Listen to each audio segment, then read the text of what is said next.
j'ai aimé l'art et le Tanztheater de Pina Bausch plus que toute autre chose que j'ai jamais pu regarder dans ma vie. Cinéma, théâtre, opéra. Il n'y avait rien de plus beau pour moi que le travail de Pina.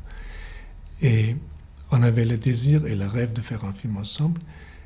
Et depuis longtemps, je me suis dit, mais comment? Pour rendre justice à cette beauté, comment tu ferais? Et je me suis rendu compte que je n'avais pas de réponse, que mon métier n'avait pas de réponse. Cette immédiateté, cette Körperlichkeit, comment on dirait ça? Cette incarnation, Cette carnalité, cette présence des corps et le royaume des corps qui s'expriment et qui peuvent en effet parler et dire plus que notre langage.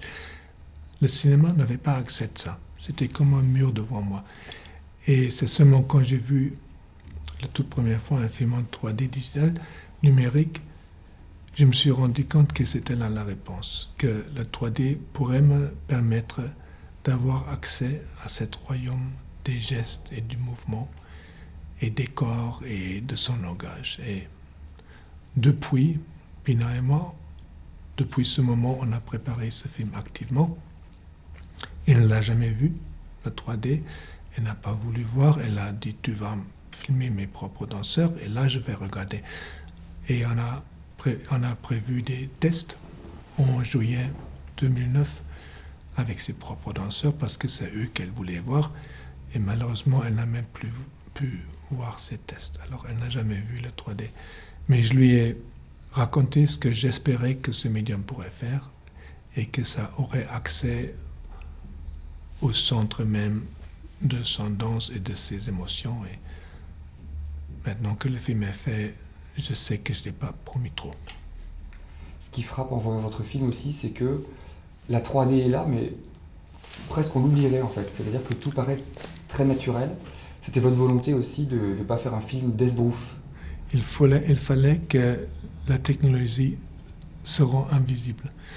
C'était nécessaire qu'après quelques minutes, on ne pense plus.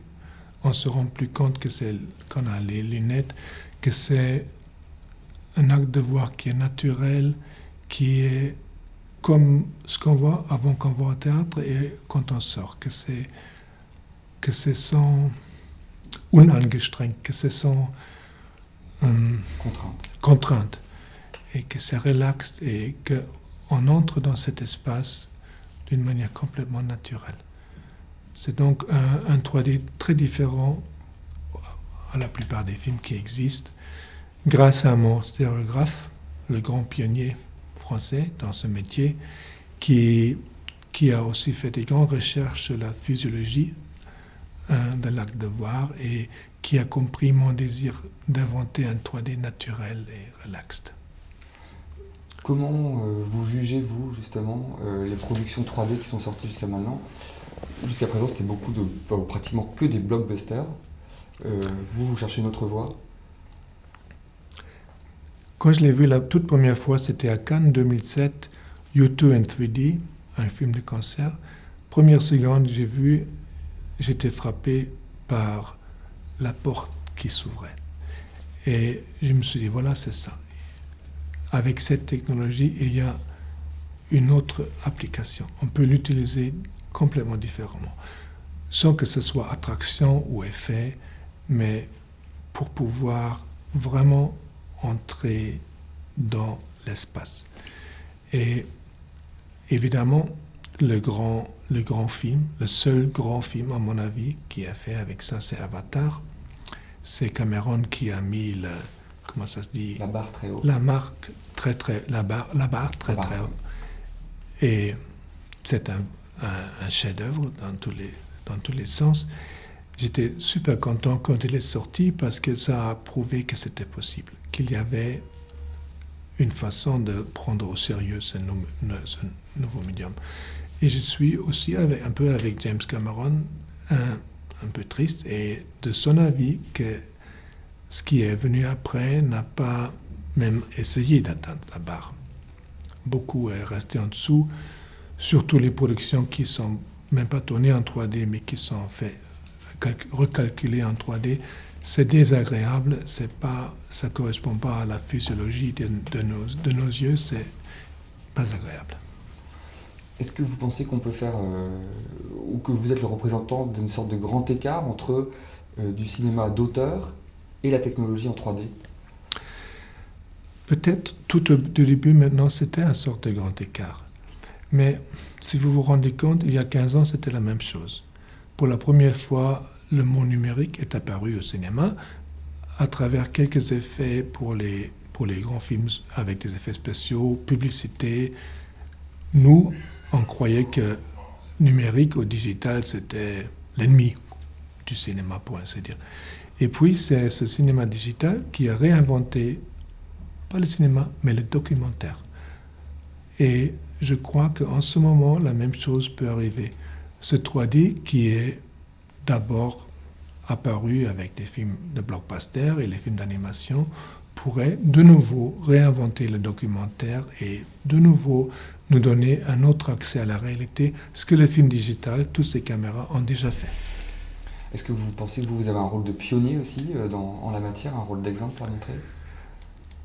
On était parmi les premières qui ont pris au sérieux le médium. Et je me sens comme si j'ai seulement gratté la surface de ce qu'on peut faire. Raconter une histoire avec ça serait aussi merveilleux. Il faut trouver l'histoire, parce que je suis assez sûr que c'est pas que chaque histoire se prête à être tournée en 3D. Il faut trouver une affinité à l'espace. Je vais continuer à travailler avec ça c'est sûr. Je ne sais plus comment retourner. Une dernière question par rapport à Pina Bausch. Vous aviez prévu de faire le film ensemble. Malheureusement, entre-temps, elle est décédée. Comment ça s'est décidé? Comment vous avez décidé de finalement continuer sans elle? Quand l'inimaginable est arrivé et Pina n'était plus là, après ce choc que c'était, bon, pas seulement pour nous qui voulions faire ce film ensemble, mais surtout pour sa famille et ses danseurs, d'abord, j'ai tout arrêté. On a annoncé à tout le monde qu'on ne ferait plus le film. Et c'est seulement des semaines et même des mois plus tard qu'on s'est rendu compte que c'était la fausse décision. Et comme les danseurs commençaient à répéter les pièces que Pina elle-même avait mises sur le rez de son théâtre, et que peut-être ces pièces seraient jouées pour la dernière fois, on était même obligé de les enregistrer telles qu'elle aurait voulu. Elle a toujours voulu que notre film puisse réussir à aufheben, à retenir ces pièces d'une autre manière. Alors on a compris, on ne pouvait plus faire le film avec Pina, mais on était vraiment obligé de le faire pour Pina. Et c'est ce qui a réuni l'ensemble, les danseurs et tous ces co-travailleurs, et nous, l'équipe de cinéma. Ensemble, on voulait faire ce film pour Pina. On trouvait que c'était